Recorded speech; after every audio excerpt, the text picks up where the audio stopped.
एक बार फिर से ईडी का डंडा चला है, वो भी जोरदार तरीके से, क्योंकि 17 जुलाई की सुबह जमालुद्दीन शाह, जिसका नाम कभी जलालुद्दीन कभी जमालुद्दीन कहा जा रहा है, उर्फ छांगुर बाबा, और उसके सहयोगियों से जुड़े 14 ठिकानों पर छापेमारी शुरू हुई तो हड़कंप मच गया। दरअसल ये कार्रवाई उत्तर प्रदेश के बलरामपुर में कथित धर्मांतरण रैकेट की जांच के तहत की गई है। छापेमारी में 12 जगहों पर, जो उत्तर प्रदेश के उतरौला में और 2 जगह मुंबई में हैं, इन पर छापेमारी की गई। और अगर इस छांगुर बाबा की बात करें तो छांगुर बाबा के बारे में ढेरों कहानियां पुलिस जांच के नजरिए से मीडिया में सामने आ चुकी हैं। उसका एक दिलचस्प पहलू यह भी है कि उत्तर प्रदेश के सीएम योगी आदित्यनाथ इस मामले में बाबा का नाम लेकर कई बार बयान दे चुके हैं, जो साफ तौर पर दिखा रहा है कि धर्मांतरण की प्रक्रिया किसी भी तरीके से बर्दाश्त नहीं की जाएगी। और इसी बीच में ईडी की ये जो कार्रवाई है वो 17 जुलाई को सुबह 5 बजे शुरू हुई और छांगुर बाबा के साथ साथ उसके सहयोगी शहजाद शेख के ठिकानों पर भी केंद्रित रही।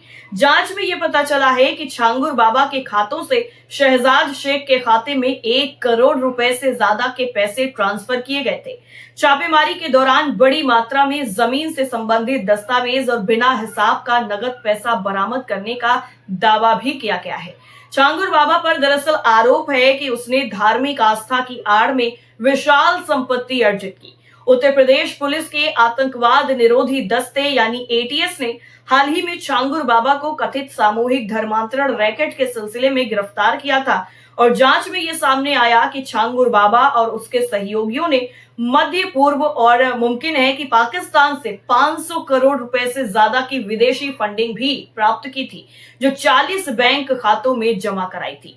तो कौन है ये छांगुर बाबा? चलिए ये भी आपको बताते हैं। 70 साल का ये बुजुर्ग जमालुद्दीन शाह, जो कभी जलालुद्दीन भी नाम बताया जा रहा है और छांगुर बाबा के नाम से ये जाना जाता है, उत्तर प्रदेश के बलरामपुर जिले के एक साधारण तावीज बेचने वाले से बड़े पीर बन चुका है। आरोप है कि उसने पिछले करीब 15 सालों में एक बड़े धार्मिक परिवर्तन रैकेट का संचालन किया, जिसमें कमजोर आर्थिक वर्गों, महिलाओं और नाबालिगों को प्रभावित करके इस्लाम में धर्मांतरण कराया गया। तो मुख्य आरोप इस छांगुर बाबा पर क्या लगे हैं वो भी चलिए समझ लेते हैं। दरअसल धर्मांतरण के लिए अलग अलग दरें तय करने वाला रैकेट कार्ड सिस्टम, महिलाओं को ब्रह्मा पानी या नौकरी का झांसा देकर दुबई या सऊदी में ले जाना और फिर उन्हें गायब कर देना, हनी ट्रैप, धमकी और सरकारी संपर्कों का दुरुपयोग, इसके साथ ही नाबालिगों को भी निशाना बनाने का आरोप लगाया गया। विदेशी यात्रा कराई गई। छांगुर बाबा और उसके सहयोगी नीतू उर्फ नसरीन को यूपी एटीएस ने 5 जुलाई को लखनऊ में हिरासत में लिया था और उनका 7 दिन का रिमांड भी मिल चुका है, जो 16 जुलाई को खत्म हो गया। कोर्ट ने उनकी रिमांड अवधि और ज्यादा बढ़ा दी है ताकि एटीएस ठीक तरीके से पूछताछ कर सके। पूछताछ में अपनी बेगुनाही का दावा करते हुए उसने कहा है कि मैं बेकसूर हूं, मुझे कुछ नहीं पता।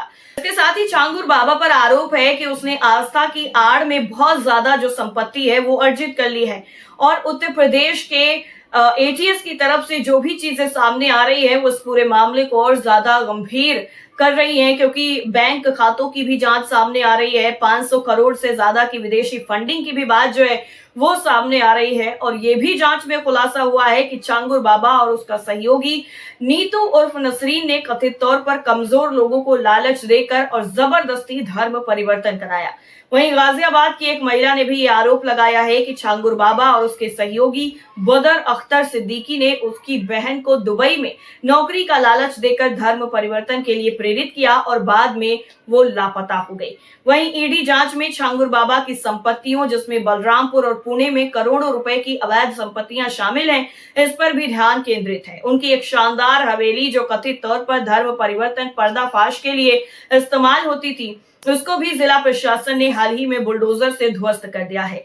हालांकि बुलडोजर न्याय पर हाल ही में सुप्रीम कोर्ट ने गाइडलाइन जरूर जारी की थी, लेकिन इस पूरे मामले में एक्शन धड़ल्ले से हो रहा है। वहीं उत्तर प्रदेश के मुख्यमंत्री योगी आदित्यनाथ ने भी छांगुर बाबा का नाम लेते हुए उसकी गतिविधियों को समाज विरोधी और राष्ट्र विरोधी करार दिया। मीडिया रिपोर्ट्स के मुताबिक मुख्यमंत्री योगी आदित्यनाथ ने 8 जुलाई 2025 को एक्स पर कहा कि हमारी सरकार हमारी बहन बेटियों के सम्मान और सुरक्षा के लिए पूरी तरह प्रतिबद्ध है। प्रारंभिक जांच से पता चला है कि आरोपी जलालुद्दीन की गतिविधियां न केवल समाज विरोधी हैं, बल्कि राष्ट्र विरोधी भी हैं। उत्तर प्रदेश सरकार कानून व्यवस्था के प्रति कोई ढील नहीं बरतेगी। आरोपी और उसके गिरोह से जुड़े सभी अपराधियों की संपत्ति जब्त की जाएगी और उनके खिलाफ कड़ी कानूनी कार्रवाई की जाएगी। तो ये चांगुर बाबा का मामला इतना ज्यादा अभी सुर्खियों में है। उत्तर प्रदेश की सरकार हो, एटीएस हो, पुलिस हो, सभी इस चांगुर बाबा को पूरी तरीके से एक्सपोज करने में लगे हुए हैं। तो आपको क्या मानना है इस पूरी रिपोर्ट को लेकर? कमेंट करके जरूर बताइए। बाकी देखते रहिए कुल्लड़ न्यूज।